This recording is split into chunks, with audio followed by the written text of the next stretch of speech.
नमस्कार मित्रों, पराशर ज्योतिष संस्थान के यूट्यूब चैनल पर एक बार फिर से आपका स्वागत है। मैं हूं बबन कुमार सिंह। आज एक अलग टॉपिक पर, ट्रांजिट से अलग टॉपिक पर बात कर रहा हूं। मित्रों, आज एक अखबार में एक शीर्षक देख रहा था, हालांकि वो पॉलिटिकल विषय पर था, लेकिन उसमें था कि लिया ज्यादा और दिया बहुत कम। तो मूल बात इसी पर हम आज आपसे बात करना चाहता हूं कि पोस्ट कोविड काल में हम लोग गुजर रहे हैं। ये कोरोना का उत्तर काल है और कोरोना के उत्तर काल में कोरोना से कम भयावहता वाली बात नहीं है। कई चीजें ऐसी हैं जो हमारे जीवन में, खासकर हमारे आर्थिक और सामाजिक जीवन में उसका प्रभाव आ रहा है। सबसे महत्वपूर्ण चीज है जो हमारे जीने का जो आधार होता है, और कुंडली में जो इसको हम दूसरे भाव से देखते हैं, प्राय दूसरे और 11वें भाव से देखते हैं, उसकी समस्या सबसे बड़ी आ रही है। कुंडलियां जो आ रही हैं वो अर्थव्यवस्था या व्यक्ति की व्यक्तिगत अर्थव्यवस्था की कुंडलियां आ रही है। माने हमारे नौकरी की समस्या आ रही है, रोजगार की समस्या आ रही है। तो ये एक फिनोमेना बहुत बड़े पैमाने पर देखने को आया है पोस्ट कोविड काल में। तो हमको समझना चाहिए कि ये स्थिति क्यों बन रही है, खासकर जिन कुंडलियों में ऐसी स्थिति बन रही है, खास आर्थिक तौर पर जिनको दिक्कतें आ रही है पोस्ट कोविड काल में। तो उनको एक बात समझना चाहिए कि कहीं ना कहीं उनको देखना चाहिए कि उन्होंने जीवन में समाज को या इस प्रकृति को क्या दिया है और कितना लिया है। एक बात देखिए, यदि आपने प्रकृति को दिया है, यदि आप प्रकृति को देने में बिलीव करते हैं, लेने में बिलीव कम करते हैं, माने आप गिवर है, टेकर नहीं है, अंग्रेजी में कहें तो गिवर है, टेकर नहीं है, तो आपको इस तरह की कोई दिक्कतें नहीं आनी चाहिए। ये दिक्कत आ रही है मूल रूप से, हम सबको पता है कि शनि कर्म के कारक होते हैं, और कहीं ना कहीं शनि कुंडली में जब खराब होता है तो कहीं ना कहीं हमारी अर्थव्यवस्था की स्थिति खराब होती है। तो आपको पता है कि काल पुरुष कुंडली में शनि जो है 10वें घर का स्वामी होता है, और शनि न्याय के देवता है। तो शनि, हमने देखा कि कोविड कब हुआ, कोविड जब हुआ, जब शनि जब अपनी राशि में आए, मकर राशि में आए, और मकर राशि काल पुरुष कुंडली की 10वीं राशि है, और पूरी दुनिया की अर्थव्यवस्था का उन्होंने भट्ठा बिठा दिया। उसका माने जो एक सिलसिला था दुनिया में, जो लिबरलाइजेशन के बाद भारत में या दुनिया भर में जो एक पोस्ट लिबरलाइजेशन जो सिनेरियो था, उसके बाद एक दुनिया जो एक ग्लोबल विलेज की स्थिति में आ गई थी, उसको तोड़ने का काम किया कहीं ना कहीं शनि महाराज। निश्चित रूप से ये तय है कि जो ग्लोबल विलेज की अवधारणा थी उसमें बहुत सारी कमियां रही, अन्यथा शनि न्याय में इस अर्थव्यवस्था पर इस तरह से बुरा आघात नहीं करते, और इसका प्रभाव जीवन के दूसरे सामाजिक जीवन में और राजनीतिक जीवन में और सब चीजों में हम देख रहे हैं।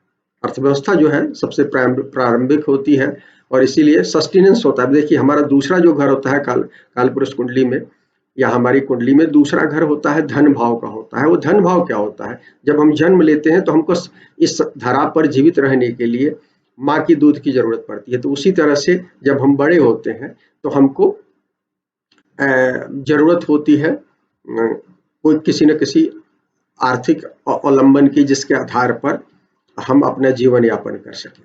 तो प्रारंभिक तौर पर हमारा दूसरा भाव कहीं ना कहीं खराब होता है, और इन सब भावों में यदि ये खराब हो रहा है तो ये खराब क्यों हो रहा है? निश्चित रूप से दूसरा भाव जो है हमारा एक्सटेंडेड फैमिली का भी भाव है, और एक्सटेंडेड फैमिली अब जो दुनिया भर की ग्लोबल विलेज की दुनिया की जो कल्पना है, उसमें हमारा जो एक्सटेंडेड फैमिली है वो खत्म सा हो गया है।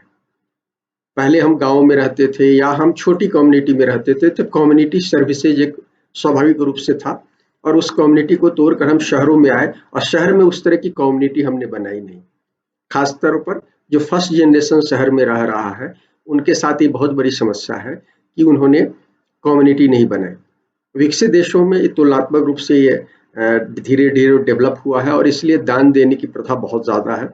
भारत में ये प्रथा काफी कम हो गई, और भारत जैसे तीसरी दुनिया की जो देश है, जो पश्चिम की संस्कृति का अनुकरण करके अपनी अर्थव्यवस्था को चलाने की कोशिश कर रहे हैं, उन सब देशों में ये सब दिक्कतें हुई है। तो उसका मूल कारण यही है कि हम शहरी अर्थव्यवस्था हो गए, लेकिन जो ग्रामीण अर्थव्यवस्था की जो खूबियां थी, हमने कमियां तो छोड़ ही दी और हम खूबियों को भी छोड़ कर आ गए। जैसे ग्रामीण अर्थव्यवस्था में एक व्यवस्था थी कि हमारी जो व्यवस्था थी, जो भी सामाजिक व्यवस्था थी, तो जो भी संपन्न परिवार होता था या जो भी जिसके पास इकोनॉमी का बेसिक आधार था, जैसे हमारे यहाँ कृषि आधारित व्यवस्था थी तो गाँवों में, तो कृषि आधारित व्यवस्था में समाज के दूसरे हिस्सों की भी हिस्सेदारी थी। जो किसानी करता था उसको समाज के हिस्सों को एक हिस्सा देना पड़ता था। फसलों में यदि 80 के दशक से पहले और अब अभी भी गाँव में जो लोग इस जहाँ कम्युनिटी वाली स्थिति होगी तो वहाँ ये व्यवस्था होगी कि भैया एक हिस्सा जो समाज के वंचित थे उनको दिया जाता था। जो आपके यहाँ काम करते थे अलग अलग तरह से, कोई नाई था, कोई और था, कोई और व्यवस्था थी, तो उन सबको खेत में एक छोटा सा हिस्सा उनको स्वाभाविक रूप से मिलता था। वो हर फसल में मिलता था। लेकिन जब हम शहर में आए तो हमने शहर में क्या किया कि हम जो भी कमा रहे थे उस पर हमने स्वाभाविक रूप से अपना माना। और हम जो एक गांव में थे तो एक एक्सटेंडेड फैमिली थी, हमारे चाचा थे, दादा थे, बुआ थी, हमारे और परिवार के जो एक्सटेंडेड लोग थे वो उसमें शामिल थे, वो आते जाते थे, उनकी व्यवस्था भी हमें देखनी होती थी। तो हम जो कमाते थे या जो हम अर्न करते थे वो कहीं ना कहीं बंटवारा होता था, उसमें हम देने की एक गिवर वाली स्थिति थी। अब वो सारी चीजें बदल गई है शहरों में, और इसलिए पोस्ट कोविड सिनेरियो में हम ये देख रहे हैं कि जो लोग इस तरह की जो व्यवस्था जो शहर में आने के बाद ये व्यवस्था नहीं कर पाए, समाज शहर में अपनी एक कम्युनिटी नहीं बना पा रहे और कम्युनिटी को अपनी कमाई का कुछ हिस्सा बांटने में बिलीव नहीं, माने जो नहीं कर पाए, जो कर नहीं रहे हैं, ऐसे लोगों को स्पेशली बहुत ज्यादा दिक्कत आ रही है। पहली चीज। दूसरी चीज है, गांव में थे तो हम पारिस्थितिक तंत्र में स्वाभाविक रूप से हम कुछ हिस्सा देते थे, कहीं ना कहीं हम पेड़ लगाते थे, हम खेती करते थे। तो जब हम खेती करते हैं तो जीव जंतु को स्वाभाविक रूप से खेतों से बहुत सारी चीजें मिलती है। इस मिट्टी में जो मिट्टी से जुड़े जो जीव जंतु हैं या आकाश से जुड़े हुए जीव चिड़िया पक्षी हैं वो भी खेतों से आकर कुछ चढ़कर ले जाते थे। इसके अलावा गाँव में हम जब थे हम पेड़ लगाते थे, बड़े पेड़ लगाते थे, उससे पारिस्थितिक तंत्र का कहीं ना कहीं फायदा होता था। पेड़ जो है, बड़े पेड़ खासकर पीपल बरगद जैसे पेड़ जो हैं वो तो 1 किलोमीटर 1.5 किलोमीटर तक ऑक्सीजन लोगों को देते हैं, और छोटे पेड़ भी अपने आसपास के बहुत सारे जीव जंतु को ऑक्सीजन देते थे।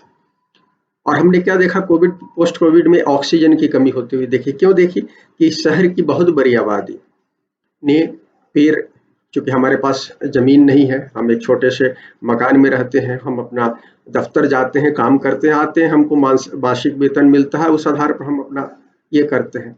तो हमने वो पूरा एक मॉडल खत्म कर दिया, तो हम पारिस्थितिक तंत्र को भी हम कुछ नहीं दे पा रहे थे, और साथ में हम अपने एक्सटेंडेड फैमिली जो भी थी, चाहे वो हमारी अपने इनर फैमिली थी या सामाजिक व्यवस्था की जो फैमिली थी, उन सब फैमिली हमसे कट गई। तो इन सब कारणों से हमारा हम गिवर के रूप में हमारा गिविंग वाला पार्ट एकदम खत्म होता जा गया और हम टेकर के रूप में आ गए। और हमने यदि अल्टरनेटिव यदि बना ली तब तो ठीक है, लेकिन जब हमने अल्टरनेटिव नहीं बनाया तो ये दिक्कतें होती हैं। और यही चीज हम अभी देख रहे हैं पोस्ट कोविड सिनेरियो में, खास तौर पर जो कुंडलियां आ रही हैं उसमें ये कहीं ना कहीं इन कुंडलियों में हम देख रहे हैं कि जो किसी भी कुंडली का 3 महत्वपूर्ण हिस्सा होता है। लग्न कुंडली होता है, चंद्र कुंडली होता है और सूर्य कुंडली होती है। क्योंकि लग्न जो है हमारे शरीर को बताता है, चंद्रमा हमारे मनस को बताता है, मन को बताता है, और सूर्य जो है हमारे आत्मा को बताते हैं। तो ये जो तीनों का कॉम्बिनेशन है जिसको सुदर्शन चक्र के रूप में हम देखते हैं, तो ये तीनों यदि तीनों कहीं कहीं ना कहीं प्रभावित हो जाए, या 3 में 2 यदि कुंडलियां जो है वो प्रभावित हो गई, यदि बहुत ज्यादा पाप ग्रहों से प्रभावित हो जाती हैं, तो हम केवल टेकर हो जाते हैं, गिवर नहीं होते हैं। और फिर हमारे जीवन में, दफ्तर में या और भी हमारे व्यक्तिगत जीवन में भी उसके कारण कठिनाई होती है। जैसे हमारे दाम्पत्य जीवन में कठिनाई होती है, हमारे सामाजिक जीवन में कठिनाई होती है। लेकिन चूंकि हम अर्थव्यवस्था की बात कर रहे हैं, व्यक्तिगत और सामाजिक, तो उसमें हमको ये दिक्कत सबसे ज्यादा झेलनी पड़ रही है। तो हमारा रिक्वेस्ट है आप सबसे निवेदन है कि आप सब लोग अपना आकलन करें, ज्योतिष के बगैर करें। ज्योतिष तो एक टूल है जो हम लोग देखते हैं। आप देखें कि पिछले आप जितने दिनों से कमाई कर रहे हैं, अपने शहर में रह रहे हैं और रहते हैं, कई पीढ़ी से भी रहते होंगे बहुत सारे लोग, और फिर उनके जीवन में ये दिक्कतें आ रही हैं। तो देखें कि आपने समाज को कितना दिया, अपने आसपास की दुनिया को, जो वंचित लोग हैं, इस समाज के वंचित लोग हैं, या पारिस्थितिक तंत्र में आपने कितना योगदान दिया है। यदि आपने योगदान दिया है तो निश्चित रूप से कठिनाई नहीं आनी चाहिए। तब आ रही है तो निश्चित रूप से आपकी पिछली पीढ़ी की कुछ चीजें होंगी, लेकिन ज्यादातर कुंडलियों में हम जो देख रहे हैं तात्कालिक स्थिति में, तो इसलिए हम आपको कहेंगे कि आप देखिए, यदि आप इसको बैलेंस करेंगे, समाज को देंगे, प्रकृति को वापस करेंगे, तो निश्चित रूप से ये कठिनाई ऑटोमेटिकली, शनि जनित जो कठिनाई है, शनि ने जो न्याय के देवता होने के कारण जो आपके जीवन में क्रिएट की है, वो अपने आप धीरे धीरे खत्म हो जाएगा। मित्रों, फिलहाल इतना ही। अगर ये पसंद आए तो लाइक करें, शेयर करें, चैनल को सब्सक्राइब करें। शुक्रिया मित्रों।